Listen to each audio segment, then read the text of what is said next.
नमस्कार विद्यार्थी मित्रांनो, जी के व्हॅली मॅडम या यूट्यूब चॅनलमध्ये तुमचं खूप खूप स्वागत आहे। आज आपण पाहणार आहोत अंगणवाडी मुख्य सेविका, पर्यवेक्षिका, सुपरवायझर या परीक्षेमध्ये येणारी काही महत्त्वाची प्रश्नोत्तरे जी तुमच्यासाठी अतिशय महत्त्वाची ठरणार आहेत। मित्रांनो, अंगणवाडी मुख्य सेविका या पदासाठी लवकरच जाहिरात येत आहे। जर तुम्ही चॅनलवर नवीन आला असाल तर जी के व्हॅली मॅडम या चॅनलला सबस्क्राईब करून घ्याल। चला तर मग आपण आपल्या प्रश्नाकडे वळूया। तर आजचा आपला पहिला प्रश्न आहे प्रश्न क्रमांक 1, बालविवाह प्रतिबंधक कायदा prohibition of child marriage act कधी लागू झाला? तर ऑप्शन आहे ए 2004, बी 2005, सी 2006, डी 2008। तर उत्तर आहे ऑप्शन क्रमांक सी 2006। बालविवाह प्रतिबंधक कायदा prohibition of child marriage act 2006 यावर्षी लागू झाला। आता यानंतरचा पुढील प्रश्न आहे प्रश्न क्रमांक 2, घरेलू हिंसाचारापासून महिलांचे संरक्षण अधिनियम कधी लागू झाला? ऑप्शन आहे ए 2004, बी 2005, सी 2006, डी 2007। उत्तर आहे ऑप्शन क्रमांक बी 2005। घरेलू हिंसाचारापासून महिलांचे संरक्षण अधिनियम 2005 मध्ये लागू झाला। आता यानंतरचा पुढील प्रश्न आहे प्रश्न क्रमांक 3, किशोर न्याय, बालकांची काळजी व संरक्षण कायदा कधी पारित झाला?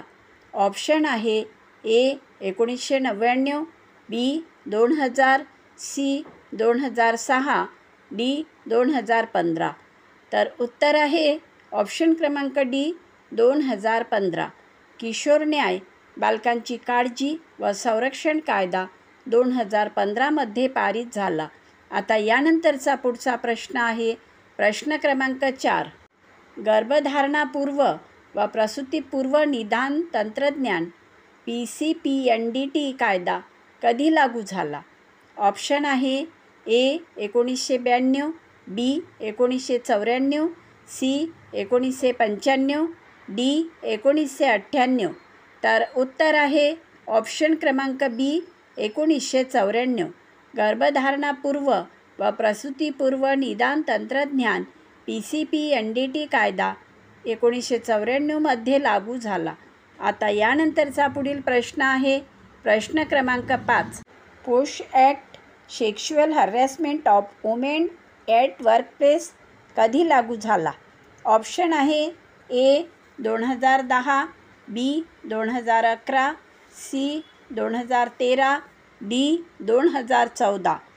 तर उत्तर आहे ऑप्शन क्रमांक सी 2013।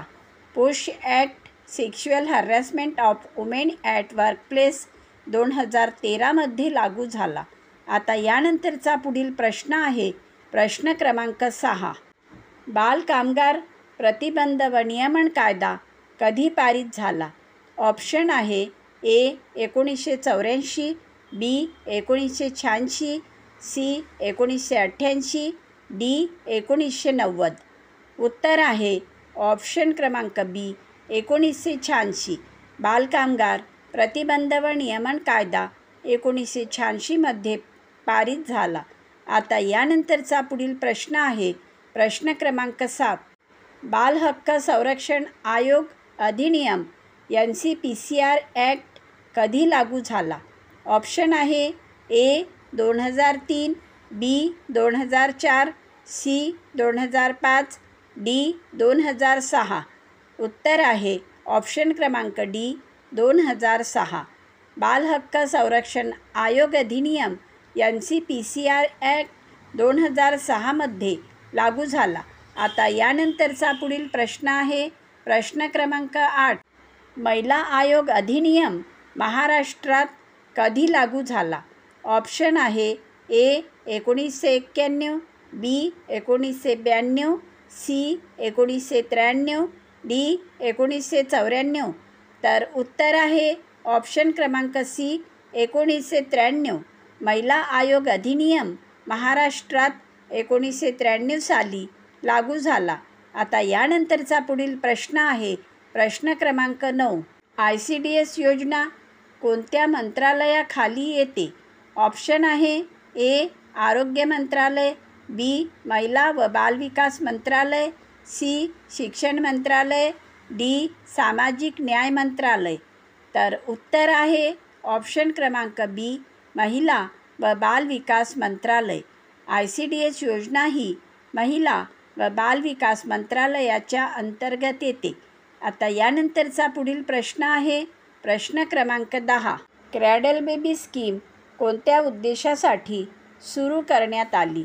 ऑप्शन आहे ए. बालकामगार थांबवण्यासाठी, बी. अनाथ मुलांना दत्तक देण्यासाठी, सी. कन्याभ्रूण हत्येपासून संरक्षणासाठी, डी. गरीब मुलांना शिक्षण देण्यासाठी.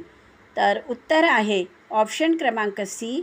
कन्याभ्रूण हत्येपासून संरक्षणासाठी. क्रॅडल बेबी स्कीम ही कन्याभ्रूण हत्येपासून संरक्षणासाठी सुरू करण्यात आली.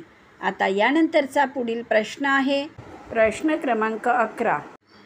Right to education act RTE कधी लागू झाला? ऑप्शन आहे ए. 2007, बी. 2008, सी. 2009, डी. 2010. तर उत्तर आहे ऑप्शन क्रमांक डी. 2010.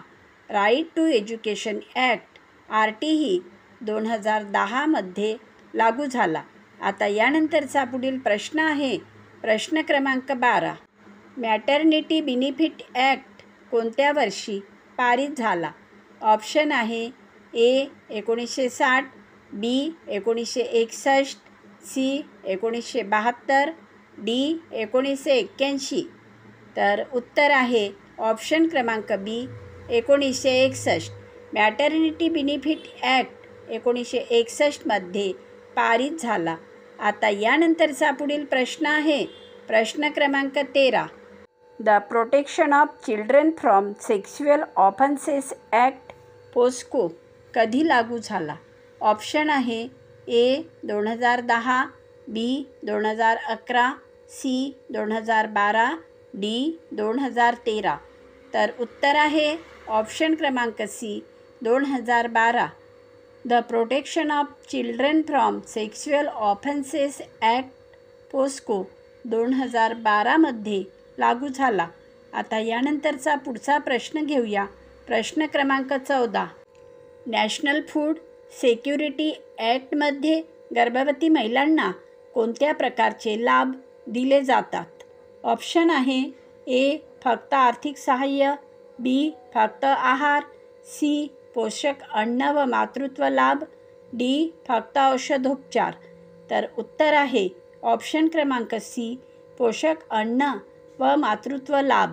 नॅशनल फूड सिक्युरिटी ॲक्टमध्ये गर्भवती महिलांना पोषक अन्न व मातृत्व लाभ दिले जातात.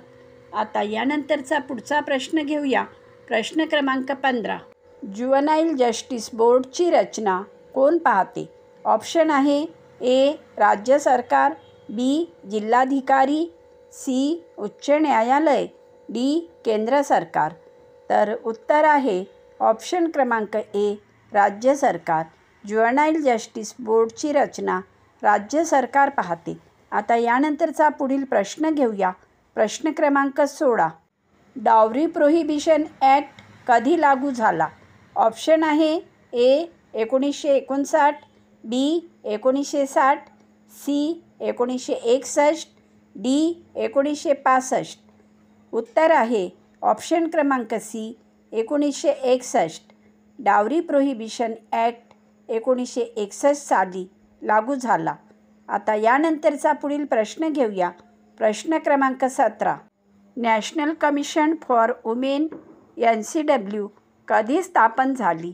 ऑप्शन आहे ए. 1990, बी. 1992, सी. 1993, डी. 1995. तर उत्तर आहे ऑप्शन क्रमांक बी. 1992. National commission for women NCW 1992 साली स्थापन झाली. आता यानंतरचा पुढील प्रश्न आहे प्रश्न क्रमांक 18. Right to information act RTI कधी लागू झाला? ऑप्शन आहे ए 2003, बी 2004, सी 2005, डी 2006.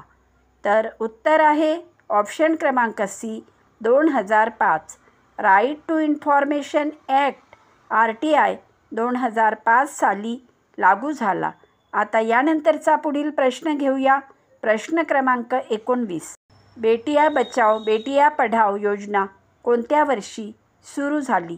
ऑप्शन आहे ए 2013, बी 2014, सी 2015, डी 2016. तर उत्तर आहे ऑप्शन क्रमांक सी 2015. बेटिया बचाओ बेटिया पढाओ योजना 2015 यावर्षी सुरू झाली. आता यानंतरचा पुढचा आणि शेवटचा प्रश्न घेऊया. प्रश्न क्रमांक 20. चाइल्ड वेलफेअर कमिटी CWC अंतर्गत काय काम केले जाते? ऑप्शन आहे ए वृद्धांसाठी सेवा, बी महिलांच्या सुरक्षेसाठी, सी बालकांच्या संरक्षण व पुनर्वसनासाठी, डी शालेय शिक्षणासाठी. उत्तर आहे ऑप्शन क्रमांक सी बालकांच्या संरक्षण व पुनर्वसनासाठी. चाइल्ड वेलफेअर कमिटी CWC अंतर्गत बालकांचे संरक्षण व पुनर्वसन हे काम केले जाते. मित्रांनो, जर तुम्हाला आमचा हा व्हिडिओ आवडला असेल तर व्हिडिओला लाईक करा, चॅनलला सबस्क्राईब करा, व्हिडिओला शेअर करा आणि बेल आयकॉन प्रेस करायला विसरू नका, जेणेकरून तुमच्यापर्यंत आमचे असेच अभ्यासाचे नवनवीन व्हिडिओ पोहोचत राहतील.